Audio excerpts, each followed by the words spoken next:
Je pars maintenant, assurez-vous simplement que vous ne faites rien d'inutile. Pierre a dit à José, le ton ferme. Pierre partait pour un voyage d'entreprise aujourd'hui. Au moment où la porte d'entrée s'est claquée avec fracas, José a frémi et serré les poings. Cela seul était suffisant pour comprendre comment Pierre traitait habituellement José. Sachant que Pierre serait absent pendant un certain temps, nous avons ressenti un soulagement temporaire. J'allais me diriger vers le salon pour préparer le petit déjeuner lorsque José a tiré brusquement sur le bas de mes vêtements. Je n'avais jamais vécu cela auparavant, alors je me suis tournée vers lui, un peu surpris, et nos yeux se sont croisés. Maman, en fait, Avant le mariage, il était indéniablement un gentleman, gentil et enjoué, mais après le mariage, il est devenu rude et brusque. Il était maladroit, bruyant dans ses actions et parlait durement. S'il voulait quelque chose de moi, il m'appelait brusquement et parlait d'une manière autoritaire, et... Est-ce que le repas est prêt? Je suis fatiguée du travail, tu sais. Malgré ma fatigue du travail également, il n'a jamais montré aucune inclination à m'aider. Il me traitait comme une servante et était brutal avec José aussi. Et, ne salis pas la maison. Tu sais, ces petites choses font mal quand on marche dessus.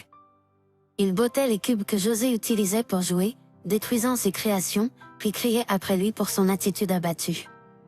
Naturellement, lorsque j'ai essayé de discuter de l'habitude de José de s'excuser, Pierre l'a rejeté.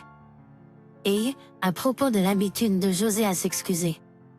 Bon sang, je suis épuisée du travail. Ne vous dérangez pas avec de telles choses insignifiantes. Il aurait dit, mettant fin à la conversation. Ce genre d'échange s'est produit plusieurs fois, se terminant chaque fois par lui être agacé et criant sur moi. Enfin, j'ai perdu patience. Tu te soucies vraiment de ton propre enfant? Je l'ai confronté. Pierre a juste secoué ses épaules fatiguées et a dit, d'un ton condescendant, ce n'est pas ton enfant biologique, alors ne t'en fais pas. Sa réponse était à côté de la plaque, compte tenu du fait que je me suis mariée avec lui en sachant à propos de Joseph. Alors que j'allais lui répondre, mes yeux se sont tournés vers la porte de la pièce à vivre. À ma surprise, Joseph nous regardait silencieusement par l'entrebâillement de la porte. Réalisant cela, j'ai avalé mes mots, et Joseph est rapidement sorti de la pièce. Pierre, inconscient de cela, a pensé avoir gagné l'argument et a souri avant de se diriger vers sa chambre. Je n'ai presque pas dormi cette nuit, mais le matin est quand même arrivé.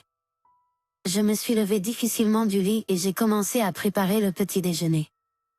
Je ne le faisais pas pour Pierre. Il n'a même pas mangé le petit déjeuner, préférant le sauter obstinément. J'ai préparé le petit déjeuner pour Joseph, et mon propre repas n'était qu'une pensée après coup. Tu vas vraiment lui donner quelque chose de si gras si tôt? Cela lui donnera des brûlures d'estomac, arrête ça. Pierre a protesté avec un regard dégoûté en me regardant faire frire de petits morceaux de pommes de terre. J'étais sur le point de continuer notre conversation de la veille lorsque Joseph est apparu dans le salon, juste au moment où Pierre s'apprêtait à partir. Dès que Pierre était hors de vue, Joseph a levé les yeux vers moi et s'est excusé. « Maman, je suis désolé », a-t-il murmuré tristement. J'ai éteint le gaz et j'ai posé les yeux sur les siens, déterminé à comprendre la raison de ses excuses aujourd'hui. Je pensais que c'était le jour pour aborder la situation fermement. Le jour pour comprendre fermement la signification des excuses de Joseph. Tu n'as pas à t'excuser pour quoi que ce soit. Et, pourquoi dis-tu toujours que tu es désolé? Tu n'as rien fait de mal, n'est-ce pas? Je lui ai demandé, perplexe, mais Joseph a secoué la tête à plusieurs reprises sans dire un mot. Puis Pierre est réapparu dans le salon, et Joseph s'est rapidement mis à aider à la préparation du petit déjeuner. Peu importe combien de fois je lui ai demandé, Joseph n'a jamais expliqué pourquoi il s'excusait. Au début, Joseph ne s'excusait pas auprès de moi de cette manière, cela s'est développé avec le temps. L'habitude de s'excuser de Joseph à mon égard a commencé environ un mois après mon mariage avec Pierre. Il s'excusait souvent lorsque Pierre ne regardait pas, et au début, j'ai essayé avec sincérité d'en savoir plus sur lui. Mais chaque fois, Joseph esquivait la question ou faisait semblant que rien ne s'était passé. De plus, il semblait qu'il avait déjà été réprimandé par Pierre à ce sujet à quelques reprises, et maintenant il ne s'excusait que lorsque Pierre n'était pas là. Je me suis inquiétée de son refus d'expliquer la raison, malgré mes tentatives répétées de lui demander. Cela ne s'est pas bien passé une fois de plus, et j'ai soupiré doucement en préparant le petit déjeuner, suivant le rythme de Joseph. Pierre s'était déjà préparé pour le travail et semblait ne pas s'intéresser à nous. Compte tenu de ce qui s'était passé la veille, je doutais que Joseph parlerait même après que Pierre soit parti pour le travail. J'ai poussé un profond soupir, le cœur lourd en regardant Pierre partir travailler, et puis Joseph et moi avons déjeuné. Après avoir déposé Joseph à la garderie, je me suis retrouvée à réfléchir à ses excuses sur le chemin du travail. En chemin vers le bureau, perdu dans mes pensées, j'ai essayé de prendre ma carte d'identification des employés. J'ai remarqué quelque chose d'inhabituel dans mon sac. Qu'est-ce que c'est? J'ai trouvé un morceau de papier froissé, l'ai déplié avec appréhension et vu qu'il était écrit dans une écriture enfantine. Je l'ai immédiatement reconnu comme étant de Joseph. Je parlerai certainement la prochaine fois. En lisant ces mots écrits avec soin, j'ai ressenti une pointe d'anxiété. Joseph, qui n'avait jamais parlé auparavant, était maintenant déterminé à s'exprimer. J'étais soulagée, mais je ne pouvais pas me débarrasser d'un sentiment de malaise en allant travailler. Puis il m'a frappé. Ah, Pierre partira bientôt en voyage d'affaires. À y réfléchir, c'était un cours naturel des événements. Pierre devait bientôt partir en voyage d'affaires, laissant la maison vide, de sorte qu'il n'y aurait pas d'interruption. Cela signifiait que Joseph pouvait me parler de tout sans craindre d'être réprimandé par Pierre. Réalisant cela, les choses avaient plus de sens, et je me suis concentrée sur mon travail avec une nouvelle clarté. Alors que la journée où Pierre devait quitter la maison approchait, je me sentais un peu soulagée en le regardant faire ses valises joyeusement la veille, je me suis rendu compte qu'il était de bonne humeur. D'habitude, il s'attarderait sur les plus petites choses, mais pas cette fois. Cela faisait une grande différence dans mon humeur, mais Joseph semblait différent. Il avait l'air de préparer quelque chose. Il avait pris une décision à propos de quelque chose et était très calme. Ce jour-là, Pierre devait partir plus tôt que d'habitude. Un peu plus tard après notre réveil, Joseph s'est levé avec hésitation. Je m'en vais maintenant. Juste cela montrait clairement comment Pierre traitait habituellement Joseph. Lorsque je lui ai dit bonjour et que je me suis approchée de Joseph, je l'ai vu au bord des larmes. Qu'est-ce qui ne va pas? Oh, est-ce que papa t'a fait peur tout à l'heure? Cela ne concernait probablement pas seulement le fait d'avoir été crié après, car Pierre avait l'habitude de se plaindre immédiatement quand il rencontrait quelque chose. Donc, même ce jour-là, je pensais que Pierre devait se plaindre quand il est tombé sur Joseph. Sachant que Pierre serait absent pendant un certain temps, nous avons ressenti un soulagement temporaire. Alors que je m'apprêtais à préparer le petit déjeuner dans le salon, Joseph a tiré sur le bas de mes vêtements. Cela m'a un peu surprise, car il ne l'avait jamais fait auparavant, mais je l'ai regardé dans les yeux. Cependant, Joseph a contredit mes paroles et s'est excusé en pleurant. Je suis désolé, maman. Je suis désolé. Alors que Joseph pleurait et que des larmes coulaient, je l'ai pris dans mes bras et j'ai attendu qu'il se calme. Bien que cela puisse paraître mauvais, je pensais que c'était une bonne opportunité pour poser des questions en détail. Tu t'excuses toujours, mais qu'est-ce qui s'est passé? Tu as mis une lettre dans mon sac l'autre jour, n'est-ce pas? Tu vas en parler aujourd'hui? Je lui ai demandé gentiment avec un sourire. Joseph a hoché la tête à plusieurs reprises, presque en pleurant, et a dit « J'ai quelque chose que je garde pour moi, maman. J'ai voulu te le dire depuis longtemps, mais j'avais peur d'être réprimandé par papa. Je ne pouvais pas le dire, mais je devais le faire. » Joseph a essayé de retenir ses larmes en parlant. Mais il était débordé et ne pouvait pas articuler ses mots correctement. Joseph a pleuré à nouveau, et j'ai soigneusement caressé sa tête, attendant patiemment. Presser Joseph n'aiderait pas, et cela ne ferait qu'aggraver son anxiété. Maintenant que Pierre était parti, je pouvais me concentrer sur Joseph sans aucune distraction. Je pensais même à prendre congé. Du travail et à sauter la garderie. Je vais certainement en parler la prochaine fois. Je me demandais ce que Joseph avait ressenti lorsqu'il avait mis ces mots dans mon sac, et je savais que confirmer cela était ma priorité. En y réfléchissant, Joseph semblait s'être un peu calmé. Il était toujours essoufflé un peu, mais il avait atteint un état où il pouvait parler. Quand il a finalement parlé et m'a montré quelque chose, j'ai été stupéfait. Maman, en fait, a dit Joseph timidement, en tendant la main vers moi. Dans sa main se trouvait un téléphone intelligent dont je ne me souvenais pas l'avoir acheté pour lui, et à l'écran se trouvait quelque chose d'incroyable. J'ai rapidement arraché le téléphone intelligent des mains de Joseph et j'ai regardé attentivement la photo à l'écran. « Qu'est-ce que c'est ?» j'ai demandé, en montrant du doigt la photo à l'écran. Joseph a serré les lèvres et est resté silencieux. En encourageant que c'est correct de parler, il a commencé à révéler quelque chose d'étonnant. C'est une photo de ma mère précédente. À ces mots, mes yeux se sont élargis. Pierre m'avait dit avant que nous nous soyons mariés que son ex-femme était décédée. Si ce n'était pas vrai, cela signifiait que Pierre m'avait menti tout ce temps. J'ai tremblé en regardant alternativement la photo sur le téléphone intelligent et Joseph, en essayant de comprendre la situation. Où cette photo provient-elle, ai-je demandé, en tentant de garder ma voix stable. Et pourquoi as-tu ce téléphone? Il se peut que mon ton soit apparu légèrement accusateur. Joseph, excité à nouveau, a lutté pour expliquer. Eh bien, celui-ci, il vient d'avant. Et papa me l'a donné, pour jouer à des jeux, tu sais. J'ai eu mauvaise conscience de sonner dur, mais Joseph s'est énervé et ne faisait pas beaucoup de sens.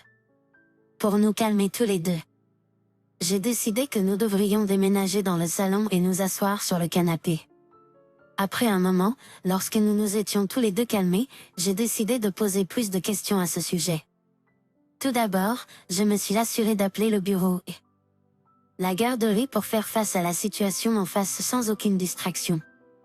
De cette façon, non seulement Pierre était parti, mais je n'avais également aucune contrainte de temps pour me concentrer sur Joseph. Alors, j'ai commencé en demandant le smartphone que Joseph avait.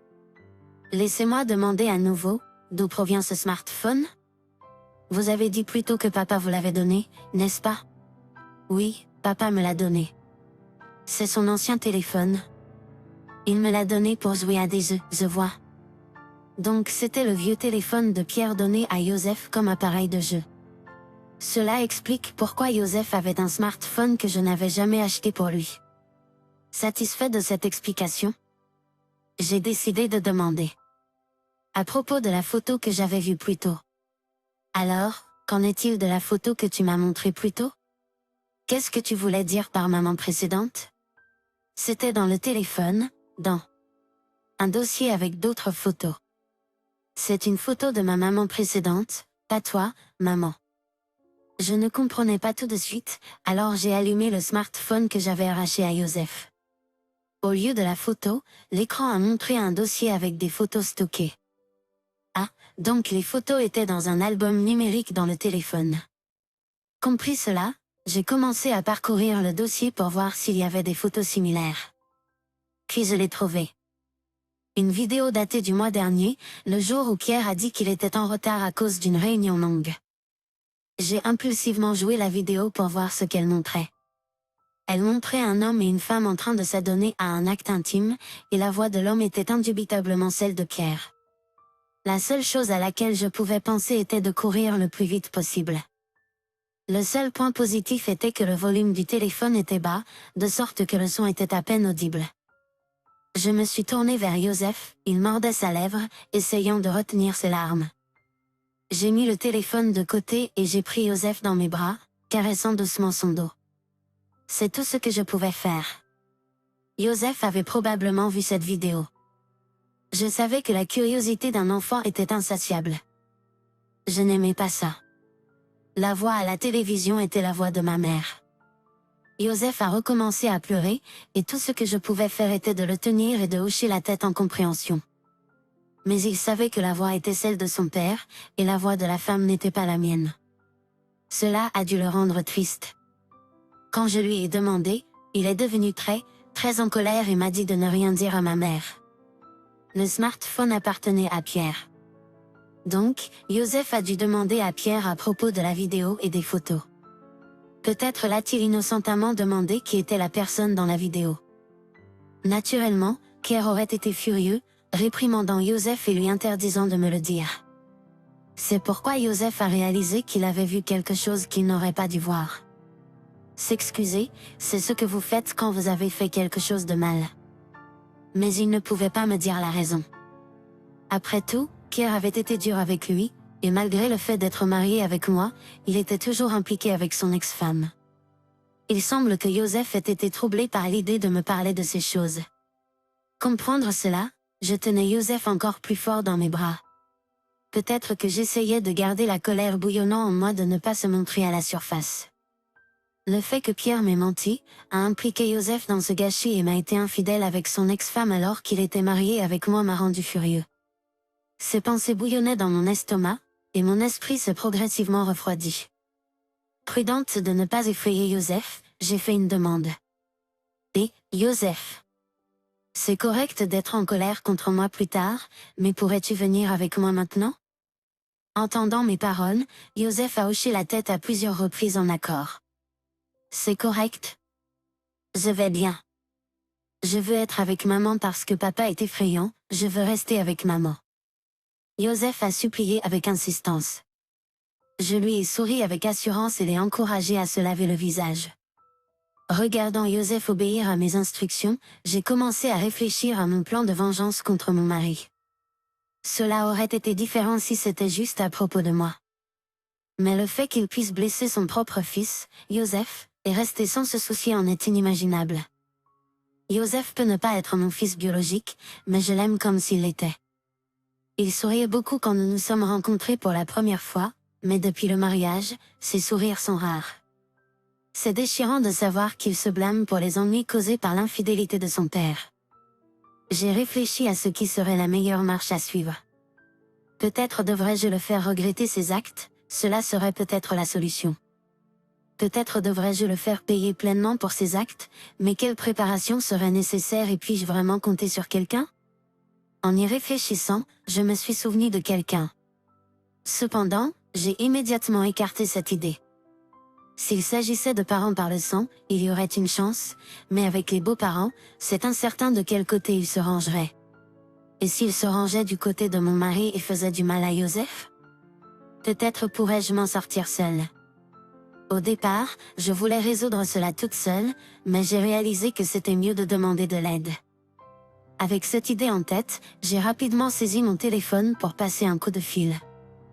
Je suis devenue nerveuse car la communication n'aboutissait pas. Pendant ce temps, Joseph est rentré du lavabo, me regardant avec curiosité. Je lui ai fait signe de se taire, en plaçant mon doigt devant ma bouche et en prononçant silencieusement « chut », enfin obtenant une réponse au téléphone. Quelques jours plus tard, lorsque mon mari est rentré de son voyage d'affaires, je suis immédiatement sortie à sa rencontre et lui ai dit que nous devions parler. Et, tu ne vois pas? Je suis épuisée par un long voyage. C'est à propos de Joseph, n'est-ce pas? Discutons à un autre moment. Je ne savais pas où il avait été pendant tout ce temps, mais je savais avec qui il avait été. Depuis que Pierre est rentré tard, Joseph n'était pas présent à ce moment-là. Ce n'est pas qu'on fonctionnait. Il n'est pas seulement question de Joseph, il y a plus. Ne pense pas que tu peux t'échapper à cela, a dit fermement, un ton que je n'avais jamais utilisé avec Pierre avant. Son front se plissa alors qu'il se tourna vers moi. Que se passe-t-il avec ce ton? C'est vraiment agaçant. Discutons plus tard, a parlé dans une voix profonde, essayant de m'intimider et de me faire reculer. Mais je n'allais pas être influencée par de telles tactiques maintenant. Tu penses pouvoir remettre ça? Malheureusement pour toi, j'ai tout entendu de la part de Joseph le matin où tu es parti. Ça a du sens. D'après ce que j'ai entendu, Pierre a crié agrément à Joseph, lui disant de ne rien dire à moi. Il ne l'avait sûrement jamais prévu que Joseph finirait par me le dire. Mais ce n'était pas quelque chose à blâmer. Qu'est-ce que c'est? Je n'en ai pas entendu parler. Où est-il parti? Est-il dans la chambre? Est-il allé se coucher? Cependant, Joseph n'était pas dans la maison. Compte tenu de la situation à laquelle j'étais confrontée, je m'attendais à ce que cela se produise. Sécurité, vous pouvez chercher tout ce que vous voulez, il n'est pas là. Sachant que tu le chercherais, je l'ai envoyé chez mes parents. En entendant, Sean s'est arrêté et s'est retourné pour me faire face. Il s'est approché de moi lentement, m'a saisi les épaules et m'a secoué. Tu l'as vu, n'est-ce pas? Si tu as entendu cette histoire, cela signifie que tu l'as vu. Alors que mon mari me secouait violemment, je l'ai supporté, terrifié. Comparé à la peur que Joseph avait vécue, c'était rien.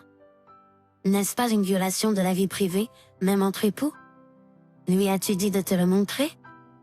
Oui, je lui ai dit de ne jamais te le dire, de ne jamais te le montrer. Je tremblais de peur alors que Sean, toujours en me secouant, se rapprochait malgré mes efforts pour me libérer. En pensant à ce que Joseph a dû ressentir, je voulais m'excuser en son nom. Ta vie privée est moins importante que les blessures émotionnelles que tu as infligées à Joseph. C'est beaucoup plus grave. Qu'est-ce que tout ça a à voir avec Joseph? Traite-moi avec respect, montre-moi de la considération. Pierre a crié, piétinant des pieds comme un enfant, ce qui m'a fait me demander qui, entre lui et Joseph, était l'enfant réel. Ces paroles, révélant ses vrais sentiments, étaient si immatures que je suis restée sans voix. Mentir sur le fait que votre ex-femme soit morte, me tromper et me tromper. Et ensuite, vous dire à votre propre enfant de garder le silence sur votre voyage d'affaires. Alors, tu sais vraiment tout, hein? Je pensais peut-être que vous ne compreniez pas parce que Joseph en a parlé. Si tu vas dire autant de choses, alors c'est le divorce. Il n'y a pas d'autre choix que de divorcer. C'est exactement ce que je veux. Mais vous réalisez, vous allez payer une somme considérable en pension alimentaire pour avoir blessé Joseph. J'ai affirmé clairement, en lui présentant les papiers de divorce à moitié remplis. Le visage de Sean est devenu pâle à la vue. Apparemment, il pensait qu'il pouvait s'échapper pendant que j'obtenais ou il obtenait les papiers de divorce. Je n'allais pas le laisser faire. Je l'ai pressé de terminer d'écrire sa partie. Je vais avoir la garde de Joseph. C'est définitif. Ne soyez pas ridicule, je ne vous donnerai jamais la garde. Je lui ai répondu, alors qu'il a commencé à plaider en faveur de la garde de Joseph. Mais je me suis obstinément opposée à l'accord et j'ai arraché les papiers de divorce terminés avant de sortir rapidement de la maison. Sean m'a suivi, mais je suis rapidement sortie par la porte avant de me diriger directement vers la maison de mes parents. La maison de mes parents est située très près de notre maison. Mes parents étaient encore en vie et en bonne santé, et quand je suis revenue avec Joseph à eux et que je leur ai tout raconté, mon père était furieux. Lorsque je suis revenue avec les papiers de divorce, Joseph dormait déjà et ma mère avait l'air anxieux. Il y avait aussi mon père, qui était extrêmement en colère. Je leur ai montré les papiers de divorce, et nous avons discuté des projets d'avenir jusqu'à l'aube. Alors que le ciel commençait à s'éclaircir, nous avions un plan en place et avions décidé de nous reposer. Joseph dormait dans ma chambre d'enfant chez mes parents. En le regardant dormir, j'ai réaffirmé ma détermination. Dès que les institutions publiques ont ouvert, je, ainsi que ma famille, sommes allés dans divers endroits. Tout d'abord, nous sommes allés au bureau pour déposer les papiers de divorce, puis nous avons cherché un avocat. Avec l'aide de mes parents, nous avons trouvé un bon avocat et soumis des preuves et des témoignages avec Joseph. Après tout avoir examiné, il a été décidé d'affronter Pierre en personne. Lorsque Pierre est arrivé au bureau de l'avocat, il a regardé autour de lui pour Joseph. Ne perdez pas votre temps. Il n'est pas là. Le visage de Pierre s'est assombri à mes mots alors qu'il faisait face à l'avocat de manière réticente. L'avocat l'a informé que ses chances d'obtenir la garde étaient minces. Pierre a commencé à perdre son sang-froid au bureau. Pourquoi est-ce difficile? C'est mon fils. Réfléchissez à ce que vous avez fait avant de le dire. Tu ne ressens même pas le besoin de t'excuser? Je me suis opposée. Pierre a commencé à se mettre vraiment en colère et a été emmené dans une autre pièce. Alors que je continuais à parler avec l'avocat, Pierre a commencé à faire du bruit dans l'autre pièce, ce qui nous a amenés à appeler la police. Pendant que nous attendions la police, Pierre a continué à faire du bruit. J'ai commencé à me sentir gênée, me demandant comment j'avais pu me retrouver avec une telle personne. Ignorant les tentatives d'autres avocats et parajuristes pour l'arrêter, Pierre a fait irruption dans la pièce où j'étais. Au moment où il allait devenir violent, la police est arrivée. À ce moment-là, Pierre était sur le point d'être arrêté pour coups et blessures. Cependant, il a lutté et a fini par frapper un policier, ajoutant l'entrave à la justice à ses accusations, et a finalement été emmené au poste de police. Après le départ de Pierre, qui avait semblé comme une tempête dans le bureau d'avocat, on m'a informé qu'il n'avait pas l'intention de le représenter. C'était à prévoir. J'ai ressenti des regrets et j'ai aidé à nettoyer le bureau qui avait été perturbé. Pendant que je le faisais, mes parents et Joseph, qui avaient été abrités dans une autre pièce, sont sortis. Les yeux de Joseph étaient rouges, comme s'il avait pleuré. Malgré mes intentions, il avait eu peur à nouveau. Cependant, il s'est joint à nous pour ranger, les yeux encore rouges. Loué par mes parents et les autres, le sourire de Joseph est revenu. Pour la première fois, j'ai senti que c'était un vrai sourire de sa part. Pierre a finalement été libéré de la garde à vue, mais bien sûr, il a perdu la garde de Joseph. Les beaux-parents de Pierre sont venus le chercher, mais ils ont été froids à son égard après avoir tout entendu de ma part. De plus, Pierre a dû assumer le fardeau du versement de la pension alimentaire et d'une lourde amende. J'avais envoyé une lettre recommandée à l'entreprise de Pierre concernant l'incident, ce qui a entraîné son licenciement. Maintenant, même s'il a été libéré et qu'il veut travailler, l'entreprise l'a tourné le dos.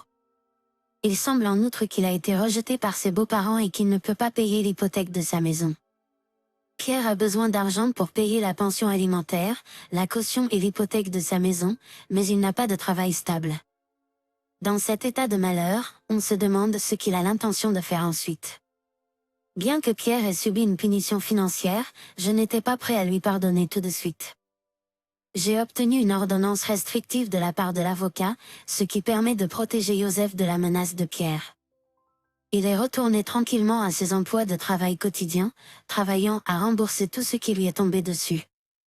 Honnêtement, je m'en fichais, mais savoir ce qu'il faisait me donnait un sentiment de sécurité. Enfin libérés de l'oppression de Pierre, nous nous sentions soulagés. Cependant, il restait encore un problème en suspens. L'ex-femme de Pierre, qu'il prétendait décédée. L'enquête de l'avocat a révélé qu'elle s'était séparée de Pierre avant qu'il ne m'aborde. La cause de leur séparation était apparemment les dépenses excessives de l'ex-femme. Cependant, il semble qu'une fois qu'ils étaient séparés, Pierre, en tant que mari, n'était pas dérangé par cela. Cela ne justifie pas qu'il m'ait été infidèle pendant notre mariage. Ma priorité absolue a toujours été Joseph plutôt qu'une relation qui avait longtemps perdu sa chaleur. J'ai envisagé d'agir contre l'ex-femme, mais je ne voulais pas exposer Joseph à plus de conflits. Pour moi, Joseph était comme mon propre fils, qu'il soit lié par le sang ou non. Je préfère le considérer comme mon enfant adoptif que comme quoi que ce soit en rapport avec Pierre et sa famille. Avec le divorce finalisé, Joseph était maintenant vraiment libre. Même s'il avait encore l'habitude de s'excuser, il commençait progressivement à sourire plus. À l'avenir, avec l'aide de mes parents, je prévois de profiter d'une vie heureuse avec seulement Joseph et moi. Croyant que son habitude de s'excuser finirait par s'estomper.